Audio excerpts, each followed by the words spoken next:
Welcome to my channel. நம்ம சேனலில் இன்றைக்கி கொத்தவரங்கான்னு சொல்லலாம், சீனி அவரைக்கான்னு சொல்லலாம். இதை வச்சு சூப்பரான ஒரு கூட்டு தாங்க எப்படி செய்கிறதுன்னு பார்க்க போகிறோம். இதில் வந்து நிறைய ஹெல்த் கண்டென்ட் ஜாஸ்தி இருக்குங்க. அதனால் கண்டிப்பாக சீசனில் இந்த கொத்தவரங்காய் கூட்டை கண்டிப்பாக செய்து பாருங்கள். இதை கூட்டாகவும் செய்யலாம், பொரியலாகவும் செய்யலாம். நம்ம இன்றைக்கி கூட்டு மாதிரி செய்கிறோம்.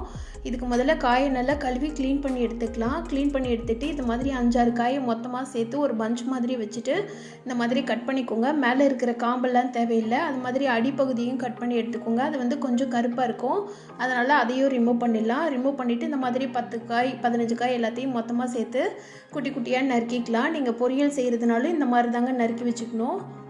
இப்போ வந்து நம்ம கூட்டு செய்கிறதுக்கும் இந்த மாதிரி தான் நறுக்கி எடுத்துக்கிறோம். இது எல்லாத்தையும் இந்த மாதிரி பஞ்சாக வச்சு நறுக்கும் போது வேலையும் ஈஸியாக முடிஞ்சிடும். ரொம்ப சீக்கிரமாகவே நறுக்கிடலாம். இதோட டேஸ்ட்டுமே ரொம்பவே நல்லா இருக்குங்க. குழம்பு எதுவும் வைக்காதப்போ இந்த மாதிரி இந்த காயை வச்சு கூட்டு செய்து சாப்பிட்டாலே அவ்வளோ அருமையாக இருக்குங்க. இப்போ இந்த காயை வந்து வேக வச்சு எடுத்துடலாம். இதில் காய் நம்ம நறுக்கின காயெல்லாம் ஒரு பாத்திரத்தில் போட்டுட்டு கொஞ்சமாக தண்ணி சேர்த்து கொஞ்சம் உப்பு சேர்த்து இதை வேக வச்சு எடுத்துடலாம். இது வேகிறதுக்கு கொஞ்சம் டைம் எடுக்குங்க. ஒரு 6லேருந்து 7 நிமிஷம் வரைக்கும் நல்லா வேகணும். உப்பு சேர்த்துட்டு வேக வச்சிடலாம். இது மாதிரி காய் நல்லா பொங்கி வரும்போது இடையில கிளறி விடுங்க. அப்போ தான் ஒரே ஈவனாக வேகும். அது மாதிரி காய் வேக வைக்கிறதுக்கு வந்து தண்ணி வந்து காய் மூங்குற அளவுக்கு நீங்கள் தண்ணி ஊற்றினா தாங்க கரெக்டாக காய் வேகும். தண்ணி வத்துற அளவுக்கு காய் ஃபுல்லாக வேக வச்சு எடுத்துக்கலாம். அதுதான் கரெக்டாக வெந்திருக்கும். இப்போ இதுக்கு அடுத்த ப்ராசஸ் என்னென்னு பார்த்துடலாம். ஒரு ஸ்பூன் உளுந்த பருப்பை எண்ணெய் ஊற்றாமல் இந்த மாதிரி ட்ரை ரோஸ்ட் பண்ணிக்கலாம். இதுக்கப்புறமா மிளகு வந்து ஒரு 1/2 ஸ்பூன் மட்டும் சேர்த்துக்கலாம். அதையும் சேர்த்துட்டு இது கூட சேர்ந்து நல்லா ட்ரை ரோஸ்ட் பண்ணிக்கலாம். எண்ணெய் சேர்க்கக்கூடாதுங்க. இந்த மாதிரி லைட்டாக ட்ரை ரோஸ்ட் பண்ணிக்கோங்க. மிளகு வெடித்து வர அளவுக்கு லைட்டாக வறுத்து எடுத்துக்கோங்க. இது ரெண்டையும் சேர்த்து நல்லா பவுட்ரு பண்ணி அரைக்கணும்.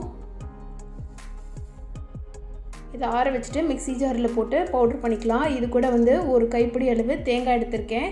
தேங்காய் வந்து 2 பத்த அளவுக்கு எடுத்துக்கோங்க. காரத்துக்கு வந்து காஞ்ச மிளகா கொஞ்சமாக போட்டிருக்கேன். உங்களுக்கு காரம் ஜாஸ்தி வேணும்னா ஜாஸ்தியாக போட்டுக்கோங்க. இது மிளகு நம்ம போட்டிருக்கிறதுனால காஞ்ச மிளகா வந்து கொஞ்சம் கம்மியாக போட்டுக்கோங்க. நான் வந்து ஒரே ஒரு காஞ்ச மிளகா மட்டும் போட்டிருக்கேன். அதை நல்லா பேஸ்ட் மாதிரி அரைச்சி எடுத்துக்கலாம். அடுத்து கடாய் நல்லா சூடாக இருக்குது. இதில் 2 ஸ்பூன் அளவு எண்ணெய் சேர்த்துட்டு கடுகு போட்டு நல்லா பொரிய விட்டுடலாம். கடுகு பொரிஞ்சோடனே ஒரு கொத்து கருவேப்பிலை, பெரிய வெங்காயம் வந்து முழு பெரிய வெங்காயத்தை ஒன்று குட்டி குட்டியாக நறுக்கி வச்சுருக்கேன். அதையும் சேர்த்து எண்ணெயில் நல்லா வதக்கிடலாம்.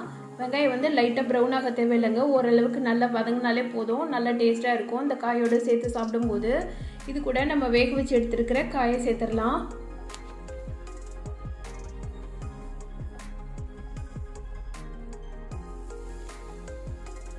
காய் வந்து நல்லாவே வெந்து வந்துருச்சு. இது கூட எக்ஸ்ட்ராவாக நீங்கள் காய் வெந்ததுக்கப்புறமா மிச்சம் தண்ணி இருந்தாலும் அதையும் இது கூட சேர்த்துக்கோங்க. ஏன்னா நம்ம தேங்காய் பேஸ்ட்டு சேர்த்ததுக்கப்புறமா இது கூட கொஞ்சம் தண்ணி ஆட் பண்ணுவோம். அதனால் தண்ணி மிச்சம் இருந்ததுனாலும் நீங்கள் காய் வெந்ததுக்கப்புறமா தண்ணி மிச்சம் இருந்ததுன்னா அதையும் இது கூட சேர்த்துக்கலாம். இப்போ இது கூட நம்ம அரைச்சி வச்ச தேங்காய் பேஸ்ட்டையும் சேர்த்துட்டு மிக்ஸி ஜாரில் கொஞ்சமாக தண்ணி ஆட் பண்ணியிருக்கேன். அதையும் சேர்த்து எல்லாத்தையும் நல்லா மிக்ஸ் பண்ணி விட்டுடலாம். இந்த கூட்டு வந்து ரொம்ப திக்காக இருக்கக்கூடாதுங்க. கொஞ்சம் தண்ணியாக இருந்தால் தான் நல்லாயிருக்கும். அதாவது செமிசால்டுன்னு சொல்லுவோம்ல, அந்த பதத்தில் இருந்தால் தான் நல்லா இருக்குங்க. இது கூட எக்ஸ்ட்ராவாக இன்னும் கொஞ்சம் தண்ணி ஊற்றி நல்லா கிளறி விட்டுடலாம். தேங்காயோட பச்சை வாசனை போகிற வரைக்கும் இது நல்லா கொதிச்சு வரணுங்க.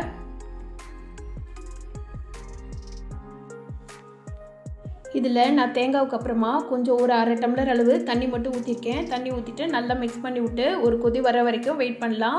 இது நல்லா கொதிச்சு வந்தோடனே கொஞ்சம் செமி சாலிடாக இருக்கும்ல, அதாவது தொக்கு மாதிரி இருக்குன்னு சொல்லுவோம்ல, அந்த மாதிரி பதத்தில் தாங்க இருக்கணும்.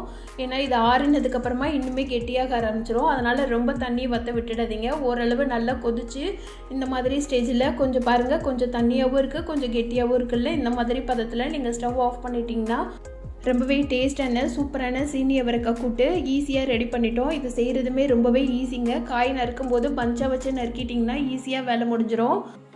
இந்த சீனி அவரைக்காய் கூட்டுக்கு ரசம் வந்து சூப்பரான காம்பினேஷனுங்க. அது தவிர புளிக்குழம்பு, காரக்குழம்பு அந்த மாதிரி வச்சு சாப்பிட்டோம்னா இது சைட் டிஷ்ஷாக வச்சு சாப்பிடும்போது ரொம்பவே அருமையாக இருக்குங்க. டேஸ்ட்டு ரொம்பவே நல்லாயிருக்கும். அது மட்டும் இல்லாமல் சாதத்தில் கொஞ்சமாக நல்லெண்ணெய் ஊற்றி இந்த கூட்டு போட்டு சாப்பிட்டோம்னா அவ்வளவு டேஸ்ட்டாக இருக்குங்க. குழம்பு எதுவுமே தேவையில்லை. ரொம்பவே சூப்பரான டேஸ்டான ஹெல்த்தியான இந்த சீனி அவரைக்காய் கூட்டை மறக்காமல் நீங்களும் உங்கள் வீட்டில் செய்து பாருங்கள். செய்து பார்த்துட்டு எப்படி இருந்துச்சுன்னு சொல்லிட்டு எனக்கு கமெண்ட் பண்ணுங்கள். இந்த வீடியோ பிடிச்சிருந்ததுன்னா இந்த வீடியோக்கு உங்கள் லைக் போட்டு சேனலை இது வரைக்கும் சப்ஸ்கிரைப் பண்ணாத ஃப்ரெண்ட்ஸ் எல்லாம் சப்ஸ்கிரைப் பண்ணிக்கோங்க. தொடர்ந்து நம்ம சேனலுக்கு சப்போர்ட் பண்ணுங்கள். Thank you friends.